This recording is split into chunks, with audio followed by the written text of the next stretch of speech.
Dabo Swinney creates the un-Alabama at Clemson.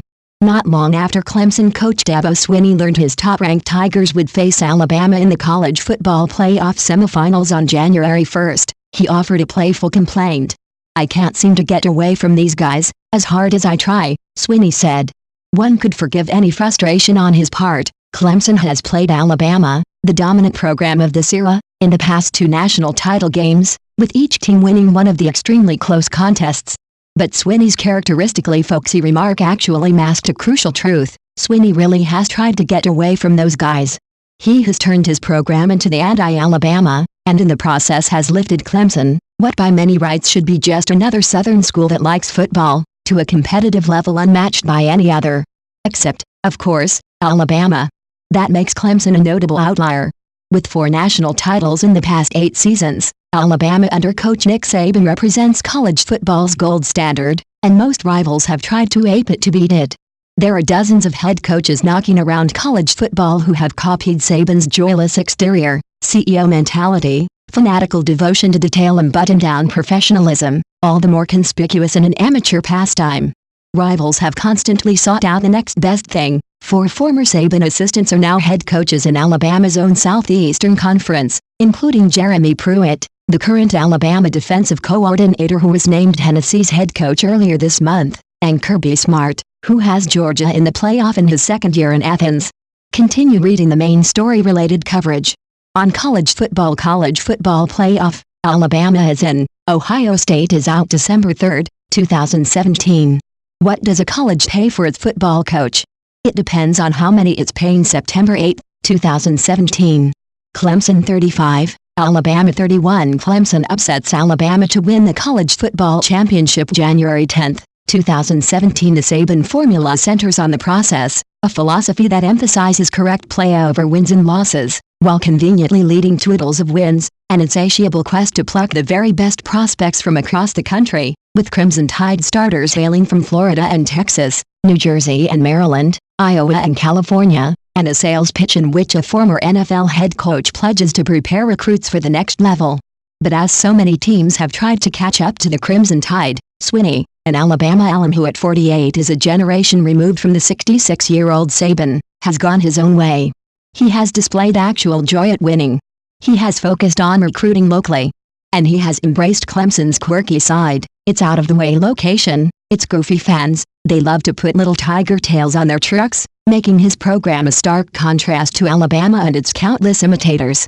If Alabama is the business decision and the NFL pipeline, Clemson is the family, said Barton Simmons, director of recruiting for 247 Sports, a digital bible for college football's wonk set.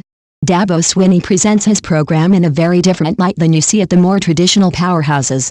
Historically, college football has been extremely top-heavy. Since World War II, the teams that have finished in the top 4 of the Associated Press poll 3 years in a row, as Clemson seems likely to do, are a roll call of the game's royal family. Nearly all rely on some combination of tradition, the prestige of a flagship university, with hundreds of thousands of proud alumni and state citizens among the faithful, and the war chest of a football-obsessed private institution. But Clemson is a land-grant university of the 23rd largest state, for years the poor sister to the University of South Carolina. It has 18,000 undergraduates, 20,000 fewer than Alabama. Before its current run, its football legacy comprised 1 national title, 1981, several good years in the 1950s, and a lot of unjustified pride that helped fill the university's 86,000-seat Memorial Stadium, known as Death Valley. Terry Don Phillips, the former athletic director who promoted Swinney to head coach in 2008, recalled attending a game here in the early 1970s as an assistant coach at Virginia Tech. He was scouting Clemson's opponent, Virginia. Neither team was very good, Phillips said. But that stadium was filled, in place of the heritage that Alabama or Ohio State boasts, or the constant spotlight that Southern California and Notre Dame promise. Swinney talks about Clemson as a family, and about the peaceful quiet of the lake near the campus, and about how football is almost the only game in a town that boasts few distractions. In 2015, wide receiver Ray McCloud made an official visit to Alabama just weeks before National Signing Day. After his deep dive into Tuscaloosa, he upheld his commitment to Clemson. The way people communicated with each other, the way they smiled all the time, I felt it was a family atmosphere, McCloud said last week. Some might see the university's remote geography, in an awkward western shoulder of South Carolina known as the Upstate, as a hindrance. Swinney understands its proximity to the interstate that connects Charlotte, NC, and Atlanta, two growing metropolises that incubate plentiful football talent.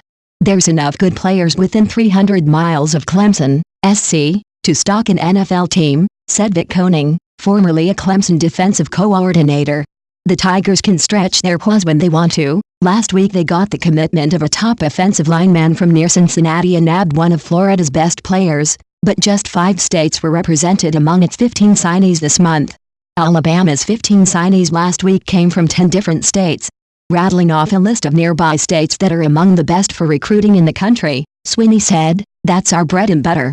Evidence that Clemson makes the most of its 85 allotted scholarships can be found in its unusually small recruiting classes. Swinney signed 14 players last year, for instance, compared to Alabama's 26 and Ohio State's 21. Such parsimony, Simmons said, illustrates Swinney's ability to evaluate and develop talent, a necessity for a school with less money than many of its rivals. Their larger classes indicate more transfers and more players who do not turn out, or are not developed, as recruiters had hoped. The Clemson Athletic Department's $104.8 million in revenue last year was just 28th in the country, per USA Today's database. Alabama's was 4th with $164 million. Clemson extends its dollars by paying lean salaries outside of football, while in football raising Swinney's salary to $6.75 million, just short of Saban's annual take. The school's basketball coach makes less than $2 million, low for a school in the Atlantic Coast Conference. We're able to target those resources into the areas that will allow us the best return on our investment, said Clemson Athletic Director Dan Murdakovich. An intangible family atmosphere is the final piece. Last week, as Clemson announced its highly ranked future freshmen and prepared for the Sugar Bowl, assistant coaches' young children ran around the football facility, largely unsupervised, taking turns on an indoor slide. The down-home environment is part of what helps Clemson not only attract new players but also keep old coaches. Brent Venables has been the defensive coordinator of 2 different national title teams and would likely draw major head coaching offers, ones that would exceed even his generous $1.7 million salary, if teams thought he might consider leaving. Instead, last week Venables saw his son, a well-regarded linebacker, signed to play for him at Clemson. Saban, in contrast, has lost 2 offensive coordinators and 2 defensive coordinators in the past 3 seasons, arguably a good sign that nonetheless erodes team stability. He treats them well, pays them well, said Steve Spurrier, the Hall of Famer who for years did battle with Swinney as South Carolina's head coach. Some of these guys around the country aren't the easiest guys to work for. Several players, too, independently cited the family atmosphere as pivotal in their decisions to come to Clemson. Sean Pollard, an offensive lineman, compared Clemson to his tiny hometown in North Carolina. "This place is different," said Pollard, who likes seeing the same people around campus every day, something he said he does not think happens at Ohio State or North Carolina State. Koenning, who is now Troy's defensive coordinator, said in a phone interview that he had perceived Clemson's sky-high potential even during the Terry Bowden era of the mid-2000s, when Clemson was stuck in second gear. "Clemson's a special place, with the lake and the layout and the importance they put on football," he said. Koenning didn't get Clemson's top job when Phillips gambled on the 38-year-old wide receivers coach to replace Bowden. He sounded wistful when he added, "There isn't anything they can't have." He